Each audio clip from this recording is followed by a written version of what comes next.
नमः श्री वैद्यमानाय निर्धूत कलिलासने सालोकानां त्रलोकानां यत्विद्यादर्पणायते।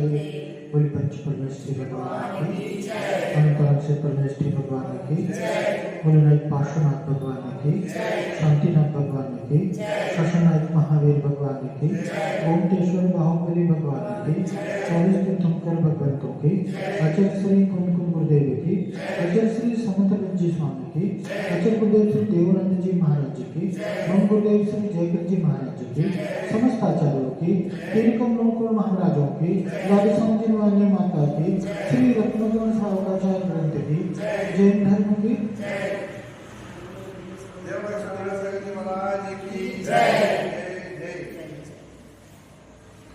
हमारी बहुत सी आवश्यकताएं हैं, बहुत सी इच्छाएं हैं, और जब हम अपनी इच्छाओं को गिनना शुरू करेंगे तो एक बहुत बड़ी लिस्ट तैयार हो सकती है। लेकिन यहाँ विचार करने की बात है कि उस बड़े लिस्ट में कहीं सम्यक दर्शन का नाम है क्या? हमें सम्यक दर्शन चाहिए क्या? आचार्य श्री हमें बार बार समझा रहे हैं कि किसी भी प्रकार से अगर कुछ प्राप्त करने योग्य है तो तुम्हें सम्यक दर्शन की प्राप्ति करनी चाहिए। तुम्हारे दुख का कारण सम्यक का अभाव है। सम्यक दर्शन के अभाव में ही यह जीव दुखी है, अनादिकाल से संसार में परिभ्रमण कर रहा है, और वो सुखी अगर हो सकता है, अगर उसके जीवन में धर्म हो सकता है, तो वह सम्यक दर्शन ही एक माध्यम है। जब तक किसी वस्तु की महिमा हमें नहीं आती, हमें सम्यक दर्शन की महिमा के बारे में बार बार क्यों बताया जा रहा है कि उसकी महिमा का, उसकी विशेषता का, उसके महत्व का तब तक हमारे लिए भान नहीं होगा, हमारे लिए स्वीकृति नहीं होगी, तब तक उसकी प्राप्ति का उपाय नहीं होगा। हमारा उपाय, हमारा पुरुषार्थ, हमारा उपयोग, हमारा वही होता है जहाँ पर हमारी रुचि होती है, जहाँ पर हमारी इच्छा होती है, जहाँ पर हमें लाभ नजर आता है, वहीं पर क्या होता है? लोभ होता है। उसकी प्राप्ति का हम उपाय करते हैं। सम्यक दर्शन से ही मेरा हित है, सम्यक दर्शन से ही मेरा कल्याण होने वाला है। जिस दिन ये बात मेरे जहन में बैठ जाएगी, जिस दिन ये बात मेरे लिए स्वीकृति में आ जाएगी, मेरा हर प्रयास क्या होगा? सम्यक दर्शन के लिए होगा। जब तक सम्यक दर्शन की प्राप्ति नहीं होगी, हम चैन से नहीं बैठेंगे। ऐसा यहाँ पर संकल्प करने की आवश्यकता है। गाथा के माध्यम से हमें आचार्य श्री ने समझाया कि सम्यक दर्शन संपन्न अपि मातंग देहगम देवा देव मुद्रस्त गुणाराधन करो जैसा। क्या कह रहे हैं सम्यक दर्शन के बारे में? कि अरे वो चांडाल भी पूज्य हो जाता है अगर वो सम्यक दर्शन को धारण कर ले। चांडाल जैसा नीच कुल का नीच व्यक्ति भी अपनी पूज्यता को प्राप्त कर लेता है, वह सम्मानीय है, वो आराधक है। क्यों? सम्यक दर्शन धर्म से। यमपाल चांडाल, और क्या हुआ कि उसने जंगल में मुनिराज से व्रत को धारण कर लिया। चांडाल तो हिंसा का काम करते हैं, फांसी आदि देते हैं राजा की आज्ञा पर, और उसने मुनिराज से नियम ले लिया कि मैं अष्टमी चतुर्दशी के दिन फांसी नहीं चढ़ाऊंगा। और इत्तेफाक से राजा का आदेश उसी अष्टमी चतुर्दशी के दिन आया कि उसे फांसी, और वो क्या किया? इनकार कर दिया। मेरा तो व्रत है, मेरा तो नियम है, मैं आज के दिन तो ये कार्य नहीं करूंगा। राजा की आज्ञा का उल्लंघन और राजा के क्रोध का परिणाम कि उसे क्या किया? समुद्र में फिंकवाने की आज्ञा दे दी राजा ने। लेकिन अपनी व्रतों के प्रति दृढ़ता, और उसने क्या? समुद्र में फिंकवा दिया, जाना स्वीकारा, उसे समुद्र में फिंकवा दिया गया। फिर भी क्या हुआ? वो अपने संकल्प से डिगा नहीं। जब उसे उठा रहे थे ना समुद्र में डालने के लिए, तो क्या कहता सामान्य में? अरे मैं छोड़, सामने दिख रही है मौत, दिख रही है, सामने जानवरों के बीच में, मगरमच्छ, घड़ियाल आदि के बीच में मुझे डाला जा रहा है, लेकिन फिर भी उसे क्या हुआ, अपनी संयम, अपने नियम पर चलता थी और क्या उसका उसने पालन किया, जिसका परिणाम क्या हुआ, देवों ने आकर के उसे थाम लिया और देवों ने उसकी पूजा की, आराधना की। देवों द्वारा पूज्य हो गया उस धर्म के कारण, उस सम्यक दर्शन के कारण। ऐसा सम्यक दर्शन का, धर्म का हमारे जीवन में महिमा है।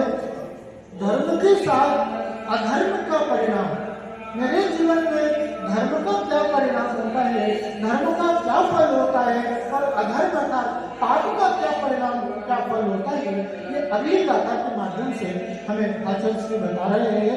आइए गाथा का उच्चारण करते हैं, पाठ करते हैं। गाथा नंबर 29, 29 नंबर की गाथा।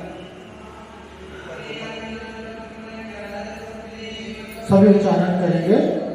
स्वापी देवोपि देवस्वा, स्वापी देवोपि देवस्वा, स्वापी देवोपि देवस्वा, जायते धर्म किल्बिषा, जायते धर्म किल्बिषा, जायते धर्म किल्बिषा, स्वापी देवोपि देवस्वा, जायते धर्म किल्बिषा। अब अगली लाइन, कापी नाम भवेदन्या, कापी नाम भवेदन्या, कापी नाम भवेदन्या, संपत् धर्मात् शरीरी नाम, संपत् धर्मात् शरीरी नाम, संपत् धर्मात् शरीरी नाम, कापी नाम भवेदन्या, संपत् धर्मात् शरीरी नाम, स्वापी देवोपि देवस्वा, जायते धर्म किल्बिषा, कापी नाम भवेदन्या, संपत् धर्मात् शरीरिणा, स्वापी देवोपि देवस्वा, जायते धर्म किल्बिषा, कापी नाम भवेदन्या, संपत् धर्मात् शरीरिणा। धर्म किल्बिषा, धर्म और किल्बिषा का पाप। धर्म और किल्बिषात से क्रम से, बारी बारी से, धर्म से और किल्बिषात अर्थात पाप से क्या करे, श्वान, श्वान किसे कहते हैं, कुत्ते को, नाई, नाई को क्या कहते हैं, संस्कृत में कुत्ते को श्वान कहते हैं। श्वान अर्थात कुत्ता, अपि अर्थात भी, देव, देव और क्या रहे, देवपि श्वा, कुत्ता जायते, श्वान अर्थात कुत्ता हो जाता है, जायते अर्थात हो जाता है, यथार्थ में हो जाता है। धर्म यानी धर्म से, शरीरी नाम अर्थात जीवों के, शरीरी नाम अर्थात जीव धारण, जीव जो है शरीर को धारण करते हैं।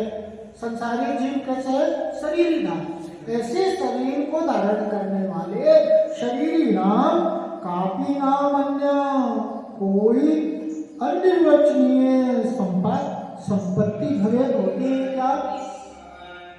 क्या करें, धर्म के प्रभाव से क्या हो जाता है, कुत्ता भी देव हो जाता है। धर्म का फल क्या है कि धर्म के प्रभाव से, अगर जीवन में धर्म है और कुत्ता भी क्या हुआ, धर्म को धारण कर ले। चारों गति है ना, चारों गति में धर्म को धारण करने की पात्रता है। चारों गति के जीव क्या है, जैनी है। हम कहते ना, हम जैनी अल्प संख्यक हैं, लेकिन अल्पसंख्यक, अरे जैनी वो जो इस धर्म को धारण करे, धारित धर्म, धर्म वो है जिसे धारण किया जाए, और धर्म को धारण करने के लिए किसी विशेषता की जरूरत नहीं है। किसी भी गति का जीव है और वह धर्म को धारण कर सकता है।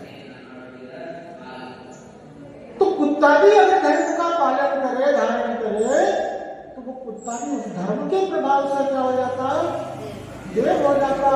और अधर्म का प्रभाव देखो कि वृद्धिकारी देव, और जीवन में अगर अधर्म है, पाप है, तो उस अधर्म पाप के परिणाम से वह देव भी कुत्ता हो जाता।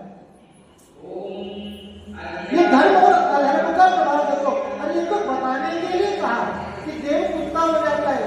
नीचे जाति के देव होते ना, भवनत्री काती, भवनवासी, यंत्र और ज्योतिष, ये देव तो कैसे जाते, निगोद में एकेंद्रीय पृथ्वी आदि निगोद गति को प्राप्त हो जाते हैं।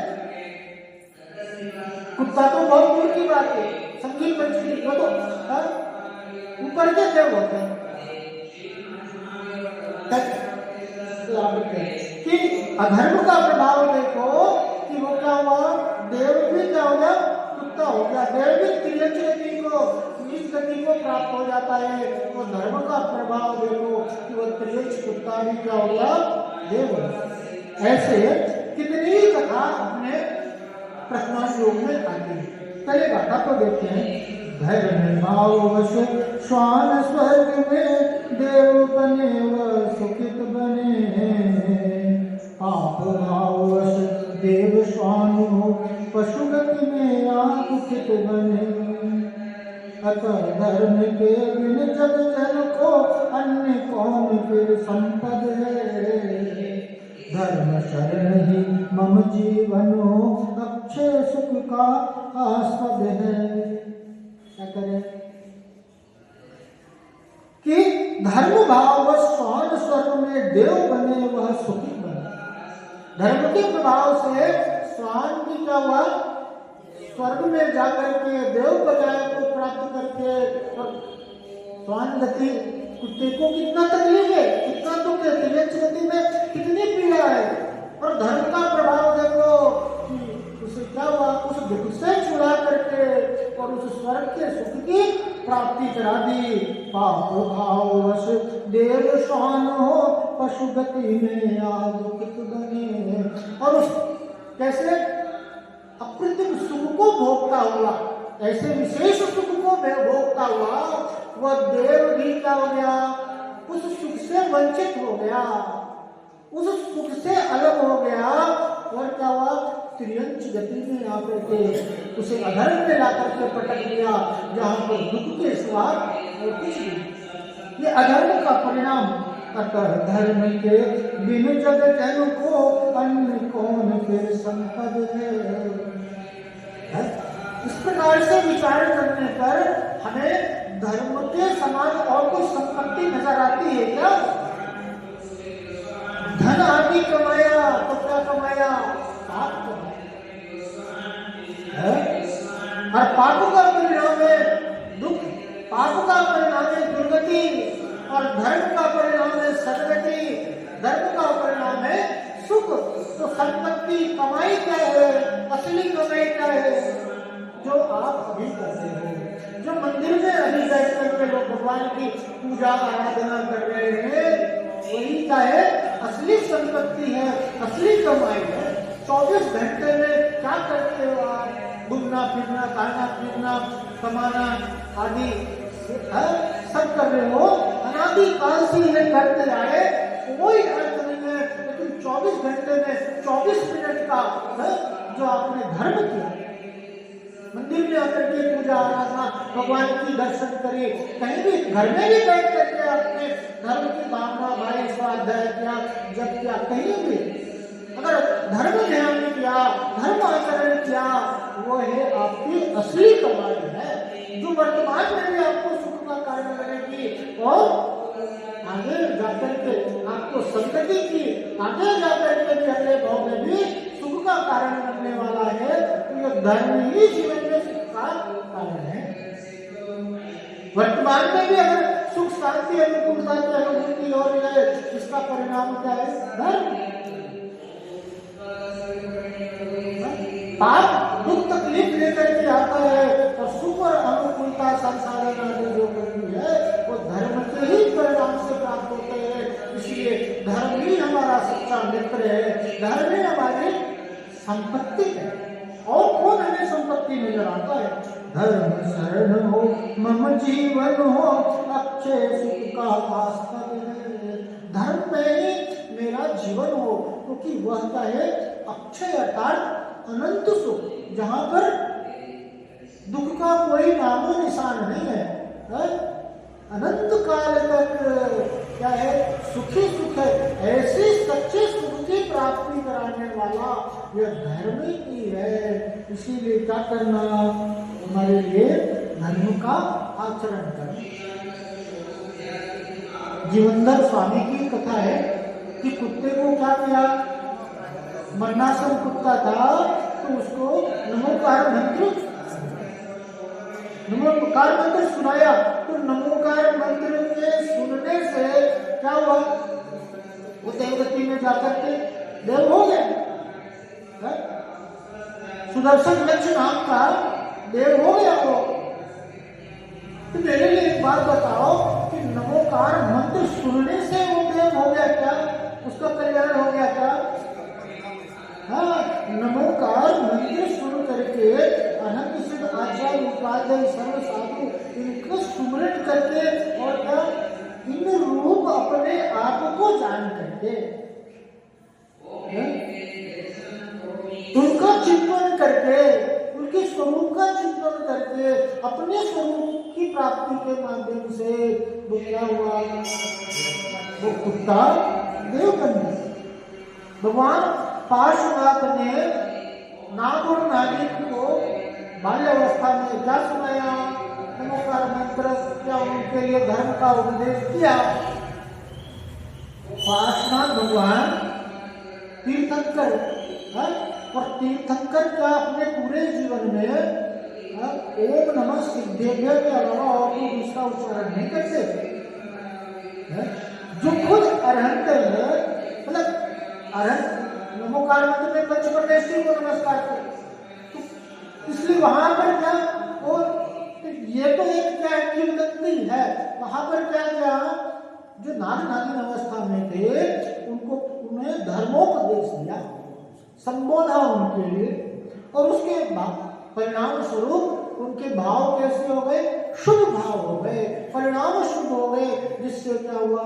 वो देव गति में जाकर के धर्मेश और पद्मावती नाम के देव और देवी हो गए। ऐसे शास्त्र में कितने ही उदाहरण आते हैं कि त्रियंश गति का जीव और जीवन में धर्म धारण करके महावीर भगवान का जीव किसकी कौन सी पर्याय में था?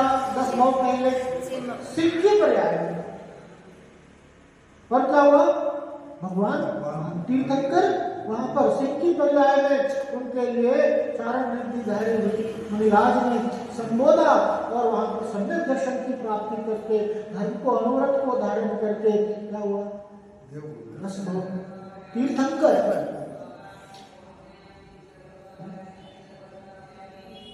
महावीर भगवान का समोशरण आया ना विपुलाचल पर्वत पर, है? क्या हुआ? वो मेंढक, और वो मेंढक गुलाब की पंखुड़ी, फूल भी नहीं, वो पंखुड़ी को लेकर के वो समोशरण में भगवान के दर्शन के लिए जा रहा था। और क्या हुआ? राजा श्रेणी के हाथी के पांव के नीचे आ गया, लेकिन उसके अंदर में जो धर्म था, उस भगवान के दर्शन करने की भावना थी, पूजा की भावना थी, ऐसे शुभ भावों का परिणाम क्या हुआ? इस श्रेणी से पहले वो देवगति में जाकर के देव पर्याय में और समोशरण में पहुंच गया। ये है धर्म का परिणाम, ये है धर्म का फल। ये जो संसार में जितनी विविधताएं देखी जाती है, हम देखते हैं ना कोई व्यक्ति या कोई जीव बड़े कष्ट में है, बड़े पीड़ा में है, तो हमें उसे देख करके पीड़ा होती है। देखो सामने वाला कितना कष्ट में, कितनी पीड़ा में उसकी व्यथा को देख करके, उसकी पीड़ा को देख करके हमारे अंदर में भी करुणा का, दया का भाव आता है। लेकिन वास्तविकता पर विचार करो तो हम क्या पाते हैं? अगर हम शास्त्रीय दृष्टिकोण से, अगर हम आध्यात्मिक दृष्टिकोण से इसी तथ्य को देखें तो हम क्या पाएंगे कि जो वो पीड़ा, जो वो कष्ट अभी सह रहे हैं उसका कारण और कोई नहीं है, इसी के द्वारा बोए हुए बीज है, इसी के द्वारा किए हुए भाव है, इसी जीव के द्वारा किए हुए कर्म है, जिसका परिणाम उसके जीवन में ऐसा दुख रूप और कष्ट रूप आया है। जो भी हमारे जीवन में होता है या किसी के जीवन में होता है, चाहे वो सुख रूप है, चाहे वो दुख रूप है, वो किस परिणाम स्वरूप है? कर्म के फलस्वरूप है। यहाँ छोटे छोटे दो बच्चे बैठे हुए और दो बच्चों में से एक बच्चे ने क्या किया? बगल वाले को एक थप्पड़ लगा दिया। तो बड़े बुजुर्ग का, अरे बेटा ये क्या करते हो, क्यों मारा उसको थप्पड़? तो बच्चा जिसने मारा होता है कहता, अंकल आपको मालूम नहीं, मैंने तो एक ही लगाया, इसने दो मारे थे मेरे को, इसने दो थप्पड़ मारे थे, मैंने तो अभी एक ही थप्पड़ मारा है। आप मन में क्या विचार करोगे? फिर तो ठीक है, जब इसने मारा तो तुम मार रहे तो गलत नहीं है। तो उस बच्चे के मारने पर हमें लगता है ठीक हो रहा है, फिर हमारे जीवन में अगर कुछ गलत होता है या दूसरे के जीवन में कुछ गलत होता है तो इसके लिए हम दूसरे को या परिस्थितियों को दोषी क्यों ठहरा देते हैं?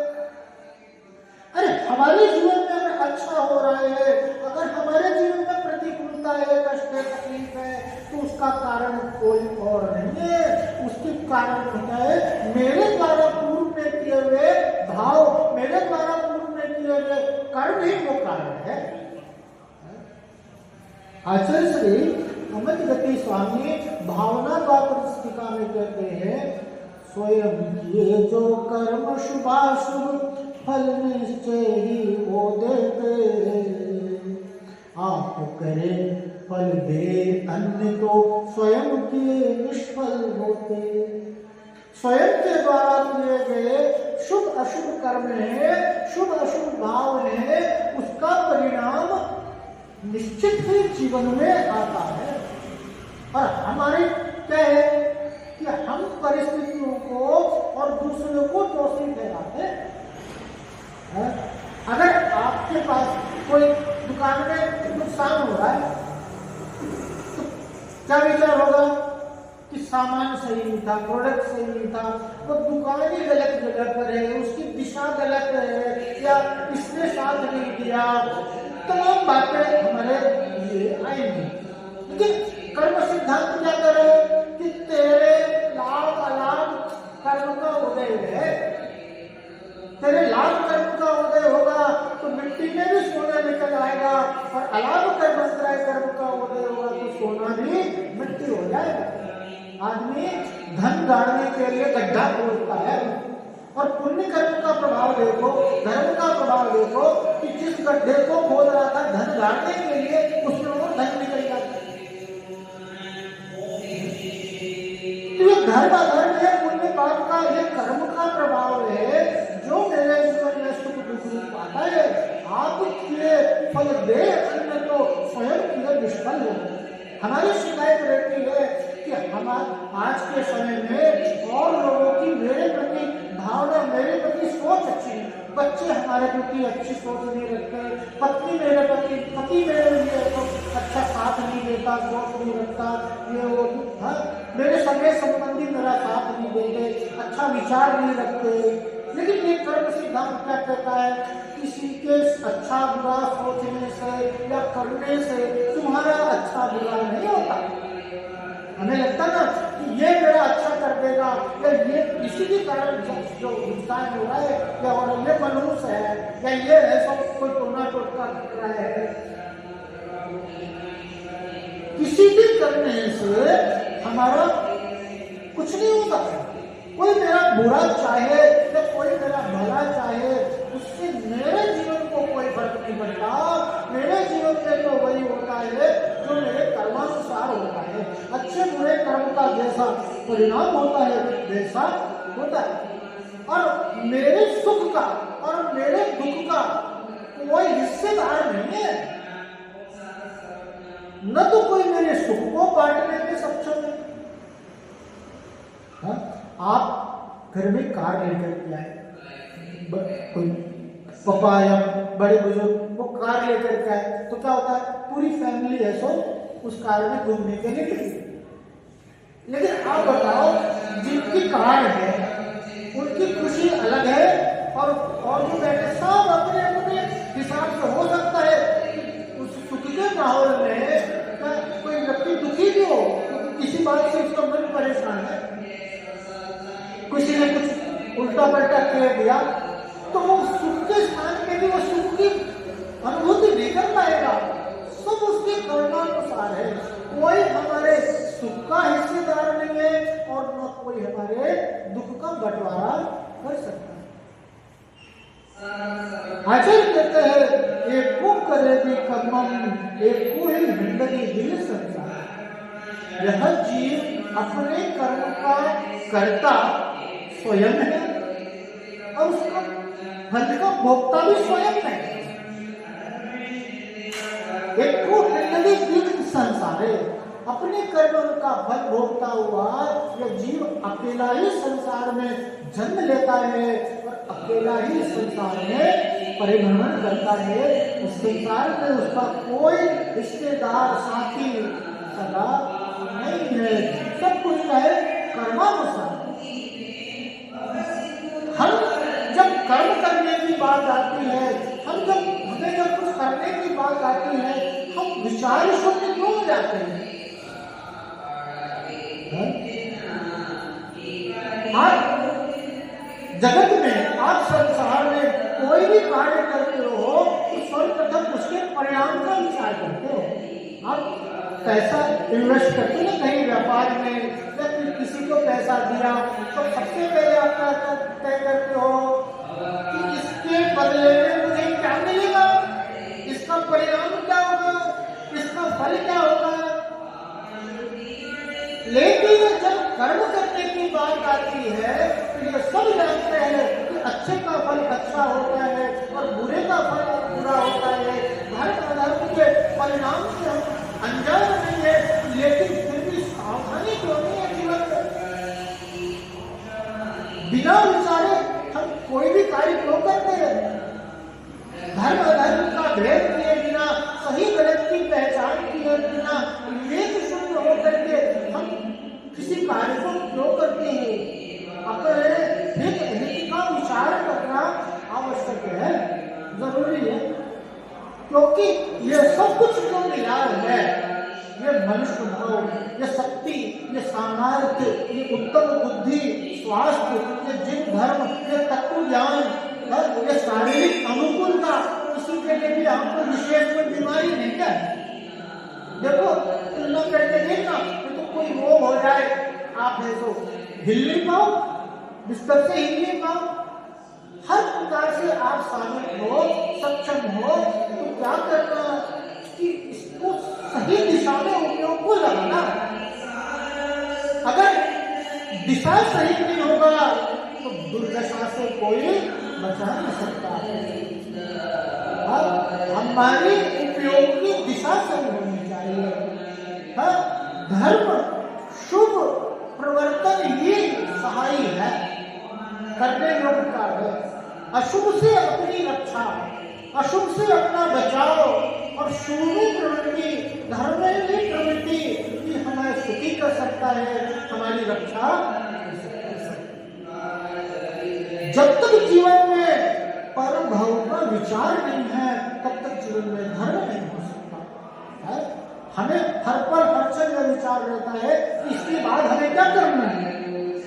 जैसे अभी आपको मन में विचार है, प्रवचन खत्म होंगे तो हम कहाँ जाएंगे, घर जाएंगे।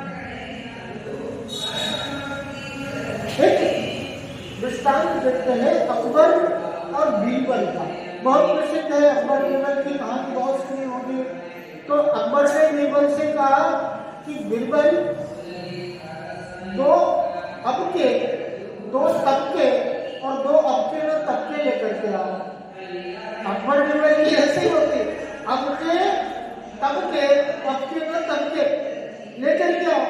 तो उसने 1 हफ्ते का टाइम मांगा, बोले दिया।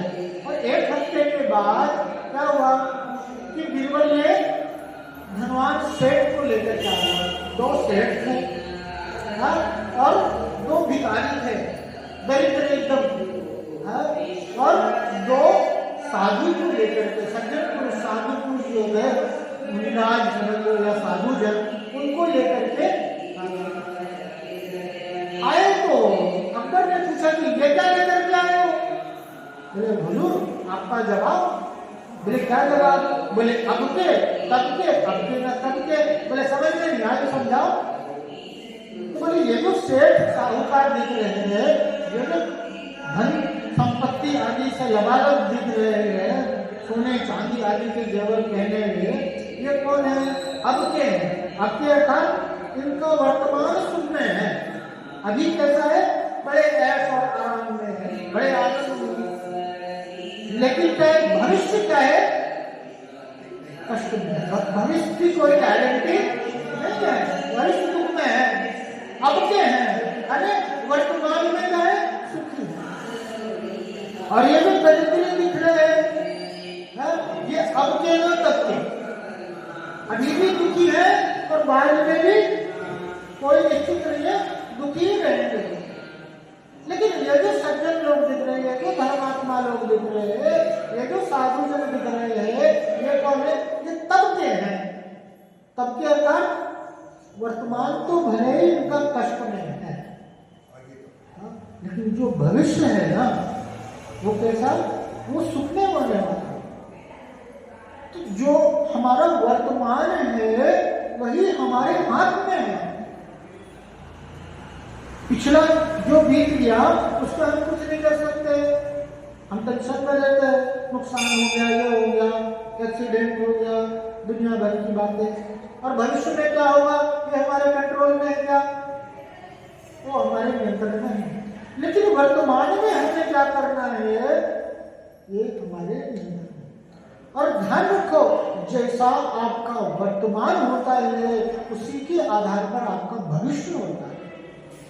अगर वर्तमान आपका सुख में है, अगर वर्तमान आपका धर्म में है, तो निश्चित मानिए उसका परिणाम जीवन में कैसा आएगा?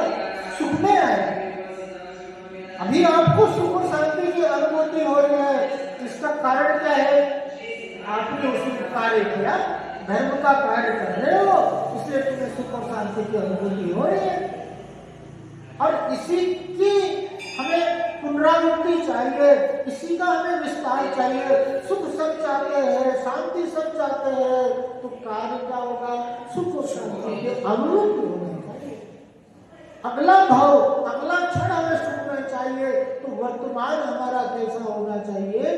धर्म में होना चाहिए। धर्म ही क्या है? हमारा सहायी है, धर्म ही करने योग्य कार्य है। अब थोड़ा और विस्तार से इसे देखते हैं। सम्यक दर्शन सहित इच्छा क्या करें? धर्म अर्थात पुण्य के प्रभाव से कुत्ता भी स्वर्ग में जाकर के विरोध में उत्पन्न हो जाता है, और पाप के प्रभाव से स्वर्गलोक का महान अधिकारी देव भी यहाँ करके कुत्ते के रूप में उत्पन्न हो जाता है। प्राणियों को वचनों से जिसका वर्णन नहीं किया जा सकता, ऐसी अहिंद्रों की संपदा तथा अविनाशी मुक्ति रूपी संपदा धर्म के प्रभाव से प्राप्त हो जाती है। क्या करें? अधर्म के प्रभाव से देव भी क्या हो जाता है? वह नीच गति को प्राप्त हो जाता है। और धर्म का प्रभाव क्या है?